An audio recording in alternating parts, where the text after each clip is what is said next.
कक्षा 10 विषय सामाजिक विज्ञान पाठ 6 केंद्र सरकार।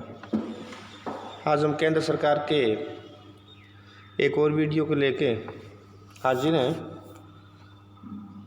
चलो शुरुआत करते हैं। तो इसमें देखते हैं कि आज जो बिंदु पढ़ने वाले हैं वो है राष्ट्रपति को पद से हटाने की प्रक्रिया के बारे में पढ़ेंगे और दूसरा पढ़ेंगे हम इसमें राष्ट्रपति की शक्तियों के बारे में।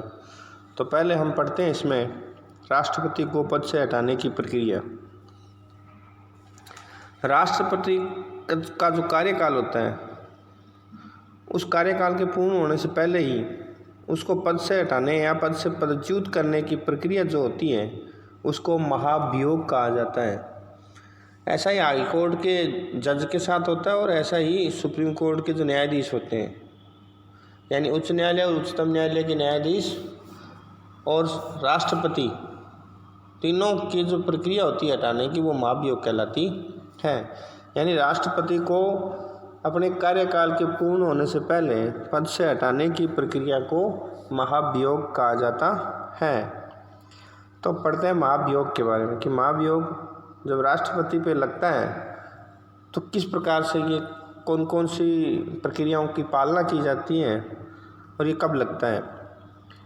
भारत के राष्ट्रपति का कार्यकाल 5 वर्ष का है, किंतु भारतीय संविधान के अनुसार अनुच्छेद 61 के अनुसार राष्ट्रपति द्वारा संविधान का उल्लंघन किए जाने की स्थिति में उसको पद से हटा दिया जाता है और इस पद्धति को महाभियोग कहते हैं और महाभियोग लगाकर उस राष्ट्रपति को अपने पद से हटा दिया जाता है। यानी कार्यकाल जो राष्ट्रपति का होता है वो 5 वर्ष का होता है। 5 वर्ष से पहले अगर कहीं लगता है ऐसे संसद के सदनों को, दोनों सदनों को, राज्यसभा और लोकसभा को, लगता है कि राष्ट्रपति ने संविधान का उल्लंघन किया है, संविधान के अनुसार अपने पद का उपयोग नहीं कर रहे, दुरुपयोग कर रहे हैं, संविधान ने एक जो प्रक्रिया बनाई है राष्ट्रपति पद के लिए उसका दुरुपयोग कर रहे हैं, वो उसके अनुसार नहीं चल रहे, तो उसके खिलाफ महाभियोग की एक प्रक्रिया अपनाई जाती है उसको पद से हटाने के की। वो अनुच्छेद 61 में दी गई है संविधान के। उस पर अभियोग लगाने का अधिकार भारतीय संसद के प्रत्येक सदन को है, यानी राज्यसभा को भी है और लोकसभा को भी है। अभियोग चलाने की अनुमति के लिए अभियोग चलाने वाले सदन की समस्त संख्या के 1/4 यानी 1/4 चौथाई हिस्सा हस्ताक्षर आवश्यक है। अगर प्रस्ताव देना है राष्ट्रपति के खिलाफ, उसको पद से हटाने की प्रक्रिया अगर चलानी है तो किसी भी सदन में चलाई जा सकती है, दोनों सदनों में चलाई जा सकती है, लेकिन जिस सदन में चलानी होती है तो उस सदन की जो कुल सदस्य संख्या होती है उसके 1/4 सदस्य एक प्रस्ताव पे हस्ताक्षर करेंगे, अभियोग के उस पर प्रस्ताव पे हस्ताक्षर करेंगे तभी वो मान्य हो सकता है। सदन में प्रस्ताव प्राप्त होने के 14 दिन बाद अभियोग लगाने वाले सदन में उस पर विचार किया जाएगा, यानी 14 दिन पूर्व की सूचना पे ऐसा किया जा सकता है।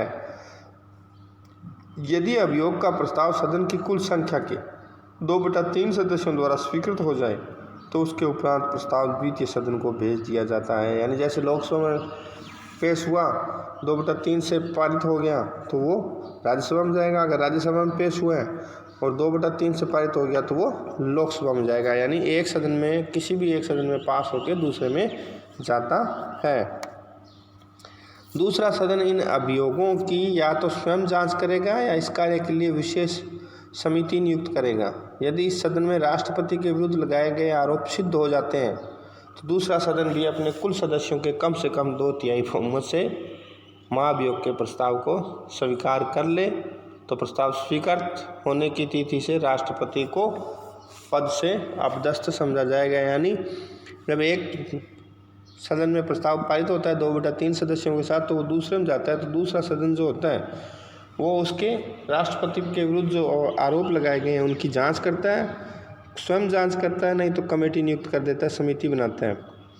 और आरोप सिद्ध होने की स्थिति में 2/3 बहुमत से वो पारित कर देता है तो उसी दिन से वो प्रस्ताव जिस दिन से पारित होता है उस दिन से राष्ट्रपति को पद से हटा हुआ समझा जाएगा।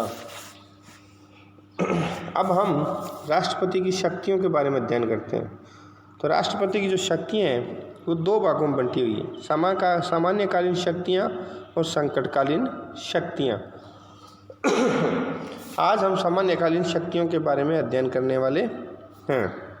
संकटकालीन शक्तियों के बारे में अलग से वीडियो बना के अलग से विस्तार से अध्ययन उसका करेंगे। तो सामान्यकालीन शक्तियाँ जो है राष्ट्रपति की, वो निम्न प्रकार से होती हैं। पहली होती है सामान्यकालीन शक्तियों में कार्यपालिका अथवा प्रशासनिक शक्तियाँ। संविधान के अनुच्छेद 53 के अनुसार संघ की समस्त कार्यपालिका शक्तियाँ राष्ट्रपति में निहित होती हैं।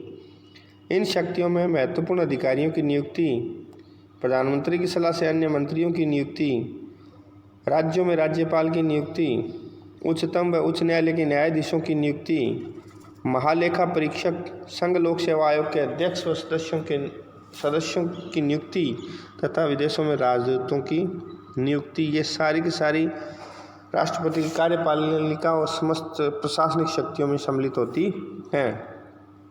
इसके अलावा भारतीय संघ क्षेत्र का वैधानिक प्रमुख होने के नाते राष्ट्रपति विदेशी क्षेत्र में भारत का प्रतिनिधित्व करता है। यानी विदेश नीतियों में जितने भी समझौते होते हैं वो सारे राष्ट्रपति के नाम से होते हैं। वह विदेशों में स्थित भारतीय दूतावासों के लिए राजदूतों की नियुक्ति करता है। राष्ट्रपति भारत की समस्त सेनाओं का प्रधान सेनापति है, किंतु इस अधिकार का प्रयोग वह कानून के अनुसार ही कर सकता है। भारत का राष्ट्रपति संसद की स्वीकृति के बिना न तो युद्ध की घोषणा कर सकता और न ही सेनाओं का प्रयोग कर सकता है। राष्ट्रपति भारत की तीनों सेनाओं का प्रमुख होता है, लेकिन वह बिना संसद की स्वीकृति के न तो युद्ध की घोषणा कर सकता और न ही सेनाओं का प्रयोग कर सकता है। ये तो थी सामान्यकालीन शक्तियों में प्रशासनिक और कार्यपालिका शक्तियाँ। अब आती है सामान्यकालीन शक्तियों में विधायी शक्तियाँ। विधायी शक्तियों में राष्ट्रपति को संसद के अधिवेशन बुलाने का अधिकार प्राप्त है। वह प्रधानमंत्री की सलाह पर लोकसभा को उसके निश्चित समय से पूर्व भंग कर सकता है। अब तक 9 बार लोकसभा को समय से पूर्व भंग किया जा चुका है। संसद के अधिवेशन के प्रारंभ में राष्ट्रपति दोनों सदनों की संयुक्त बैठक में भाषण भी देता है। राष्ट्रपति को राज्यसभा में 12 सदस्यों को मनोनीत करने का अधिकार है। ये 12 सदस्य वो होते हैं जो साहित्य के क्षेत्र में, विज्ञान के क्षेत्र में या खेल के क्षेत्र में उत्कृष्ट कार्य किए होते हैं। उनको 12 सदस्यों को राष्ट्रपति राज्यसभा में मनोनीत करता है तथा 2 सदस्यों को लोकसभा में आंग्ल भारतीय समुदाय के सदस्यों को मनोनीत करता है। जिस समय संसद का अधिवेशन ना हो रहा हो उस समय राष्ट्रपति को अध्यादेश जारी करने का अधिकार प्राप्त है। यह अध्यादेश संसद के अधिवेशन के प्रारंभ होने से 6 सप्ताह बाद तक लागू रहेंगे। यानी 6 हफ्ते तक ही लागू रह सकते हैं, उसके बाद ये अपने आप समाप्त हो जाते हैं। वित्तीय शक्तियाँ।